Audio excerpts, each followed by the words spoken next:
everyone. So now we're just going to go through a little bit of the protective gear that we use in fire situations. We also wear these on car accidents, car fires, other types of fires.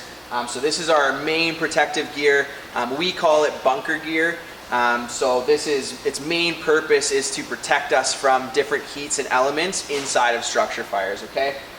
So firefighter Joel's going to get some of the gear on, and we're just going to kind of go through it as he gets dressed. So first he's going to put his pants on. These pants have boots built right into them, as you can see. He puts his boots on, and then he's going to pull his pants up, keep them up with his suspenders. These pants provide thermal protection, so there's two different barriers. The inside is the thermal barrier, and then there's the outside barrier that protects from abrasions and anything else that's kind of like the strong layer that keeps everything out. So these protect us from heat, from scrapes, from getting caught on sharp objects, anything like that. Makes it really easy to crawl around with the big knee pads, so we can get nice and low and underneath the smoke and search for people that might be missing, or look for the fire so that we can put it out. Okay. Next he's going to put on a Clava, it's called, or a hood.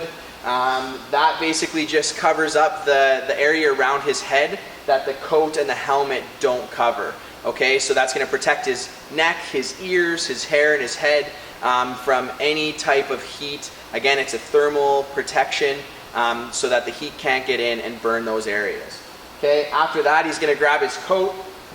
This is what we call a bunker coat. We're going to put that on. So the bunker coat is meant to be longer, so it comes over top of our pants, so we have overlap because it's not all one suit, so that if he bends down, he's not going to have his coat come up too far that it could burn his back or anything like that. Okay, so the coat is the exact same. There's two layers. It has the thermal layer, and then it has our protective layer.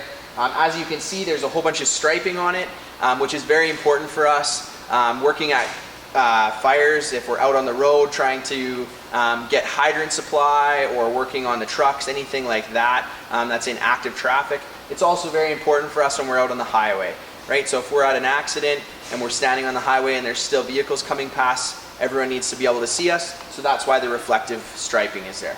Okay. From there he's going to put on his Scba Pack. This Scba Pack allows him to have air that he can breathe through his mask while he goes inside of a fire. So even if there's smoke, fire, anything like that, he can still enter that atmosphere, and it's where regular he would go in, he would inhale the smoke and he might drop because there's a lack of oxygen. He has oxygen right on his back, and he can breathe that the entire time. Okay, so we have about 45 minutes of air inside that bottle, so we can go in and search and put out fire and look for your pets, for any members of the family, or any members that might have been in the area when the fire happened, and we can go in and extinguish the fire as well. After that, he's going to put on his helmet. His helmet is very, very strong. It's meant to protect him for anything that falls on top of his head. He has little flip downs in the front that act as safety glasses for at a fire, or a car accident, anything like that. He can bring it down and protect his face and his eyes. Okay, and the last step of that is his fire gloves. His fire gloves, again, are made of a very strong material, so they are resistant to cuts or anything like that. He can put those on, and they also have the thermal protection so that his hands don't get hot when he's inside fires. Okay, they're also very strong palms, so we can crawl around on our hands and knees. We can bring tools with us, anything like that, pull hose, and use all of our tools that we need to go in and search for people and use fire hose and get around structures. Okay, so now firefighter Joel is just going to take his helmet off. He's going to put his mask on. It's going to get a little bit loud for a second while the pack turns on, but what's going to happen is we're going to show you what it looks like while he's breathing on that mask and what to look for.